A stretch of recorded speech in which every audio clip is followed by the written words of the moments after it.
Evet efendim, 8'de sağlık tüm hızıyla devam ediyor. Şimdiki konuğumuz iç hastalıkları uzmanı, uzman doktor Hicran Deniz Davut. Hocam hoş geldiniz. Hoş bulduk. Hoş Nasılsınız? Hoş bulduk, teşekkür ederim. İyiyim. Sizler Keyifler nasılsınız? yerinde.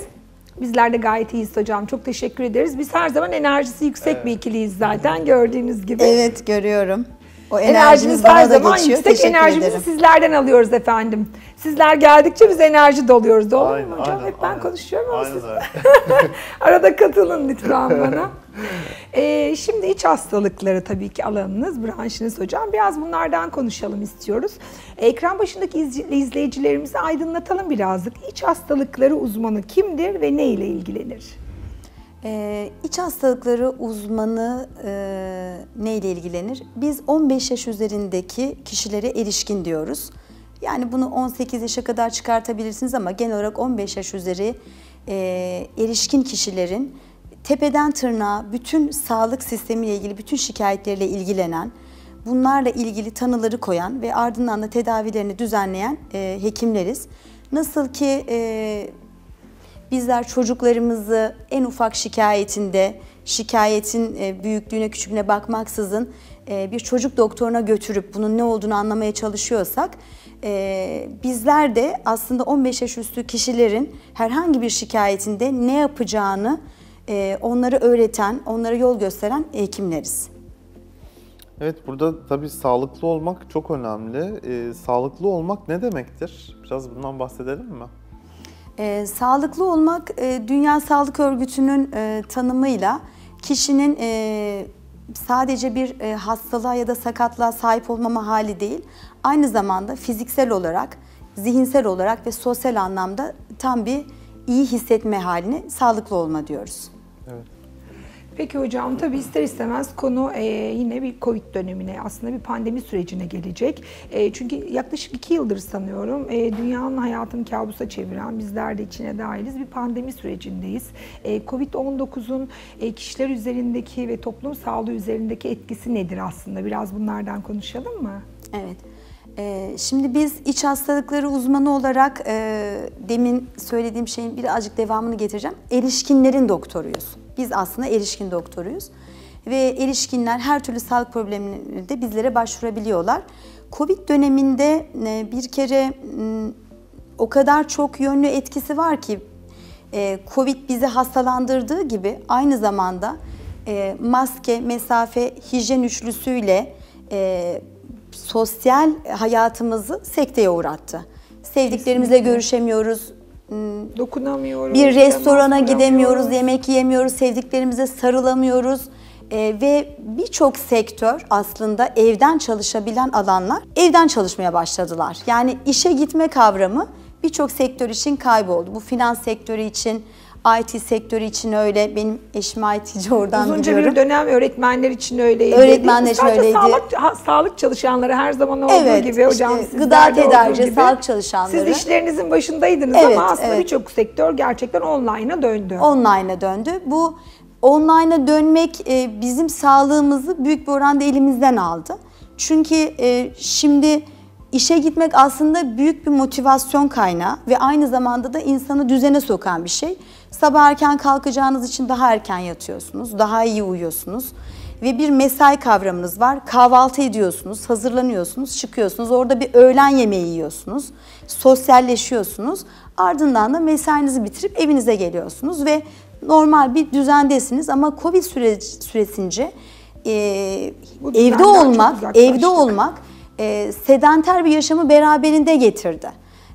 Öğün düzeni kayboluyor, kahvaltı yapmadan bilgisayarın başına oturuyor ve bazen öğlen yemeğini de atlıyor ve kalitesiz yaşam, bütün bu evde olmanın getirdiği kaygı, çünkü işi bittikten sonra da dışarı çıkamıyor ve yaşamın bütün renklerini Covid elimizden aldığı için, bizden çaldığı için tek farklı şey yemek yeme oluyor. Yani evden çıkmıyoruz, kalori yakmıyoruz ve bunun üzerine de kalori almaya devam ediyoruz. Evet. Dışarı çıksam Covid kapar mıyım korkusu, kaygı bozuklukları, anksiyete, depresyona eğilim Bunlar gerçekten kişinin sağlığını olumsuz etkiliyor. Aynı zamanda aldığımız kilolar hastalıkları da beraberinde getiriyor. Yani her 1 kilo artışında, yani 60 kiloyduk, 61 kilo olduk ya da 50 kiloyduk, 51 kilo olduk. Sistolik kan basıncımız 2-3 milimetre civarı artıyor. Diastolik kan basıncımız da 2 milimetre civarı artıyor her 1 kiloda. Yani ortalamayı vursanız 5 kilo aldığımızda kan basıncımız normal 120 ise 125 milimetre civarı oluyor.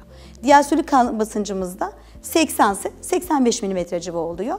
Aynı şekilde kilo vermede kan basıncını düşüren bir şey ama birçok kişi kilo aldı bu sağlıksız koşullarda. Fiziksel, ruhsal ve sosyal olarak bizi çok etkiledi aslında. Evet, yani hocam, evet. Covid dönemi. Fiziksel olarak bizi şişmanlattı. Aynen. Ruhsal olarak kaygı ve anksiyete yaptı. Evet. Sosyal olarak zaten sosyalleşemedik. Bunların hepsinin sonunda gerçekten dediğiniz gibi hayatımızdaki renkler kayboldu. Evet. Renkler kayboldu. Bazen ben hastalarıma da söylüyorum. Yani ne düğün düğüne benziyor, ne cenaze cenazeye benziyor. Hiç kimse yok. Adetlerimiz değişecek. Evet. Yakın bir dönemde doğum yaptım. 7,5 aylık bebeğim var. Ne güzel. Covid çok teşekkürler. Sağ olun. Covid'den yani ziyaretçi yasağı vardı. Eşimi odadan çıkartmadılar. Ameliyathaneye yalnız götürüldüm gibi birçok şey. Evet. Değil mi? Tabii hastanelerde kadın doğum poliklinikleri, çocuk poliklinikleri her zaman doludur. İç hastalıkları bölümü de, dahiliye bölümü de her zaman dolu olarak görüyoruz. Kapıların önünde böyle bolca hasta vardır. En çok hangi semptomlarla, hangi şikayetlerle başvuruları görüyorsunuz? Şimdi bu dönemde hani yaşadığımız şu Covid süresince iç hastalık polikliniğine en çok hastaları getiren şikayet halsizlik ve bitkinlik hissi. Aşırı bir yorgunluk hissediyorlar, enerjisiz hissediyorlar kendilerini, tükenmiş hissediyorlar ve kaygılar da var. Bir de iyi de beslenmiyorlar, evden çalışıyorlar. Gene kendimden örnek vereceğim. Cuma günü 21.00'a online toplantı konulabiliyor. Hani evden çalışmıyor gibi mi algılanıyor bilmiyorum. 7/24 devam. 7/24 hizmete nazır bir şekilde çalışılıyor. Dolayısıyla geç de yatılıyor. Bakmayın, çalışmayan kesim de çok fazla ekrana bakıyor, çok televizyon seyrediyor, çok fazla dizi seyrediyor. Bilgisayar oyunu oynayan çok büyük bir kesim var. Boşlukta herkes. Bunun getirdiği uyku düzeninin bozulması, gerekli saatlerde uyumamak, işte o melatonin hormonunun salgılandığı, sadece melatonin hormonu değil, growth hormon gibi hormonlarımız da uyuduğumuzda salgılanıyor ama gece uyuduğumuzda salgılanıyor. Öyle sabah 5'e doğru yatayım, 12 gibi kalkayım 11 civarlarında uyuyup saat 5-11 arası. Evet. Odada elektronik bir şey olmayacak, çok karanlık olacak. Yani bir sürü şartları yerine getirmek gerekiyor. O da bağışıklık sistemini zayıflatan bir şey. Böyle bağışıklığı zayıflamış kişide de sadece Covid virüsü değil, birçok virüs can atarak o kişiyi hasta edebiliyor. Tabii burada toplumumuzda da çok sık görülen bazı hastalıklar var. Özellikle şeker hastalığı, yüksek tansiyon gibi rahatsızlıklar var. Burada özellikle tanı ve tedavi yöntemleri olarak neler uyguluyorsunuz? Tansiyon ve şeker hastalığında öncelikle sırayla gideyim. Olur. Tansiyon hastalığında organ hasarı yapmadan tansiyon hastalığının tek bulgusu kan basıncı yüksekliği oluyor. Yani siz kan basıncınız yüksek değilse de ölçmüyorsanız hipertansiyon hastası olduğunuzu bilmeniz mümkün değil. Biz poliklinikte tansiyon yüksek geldiğinde bundan şüpheleniyoruz.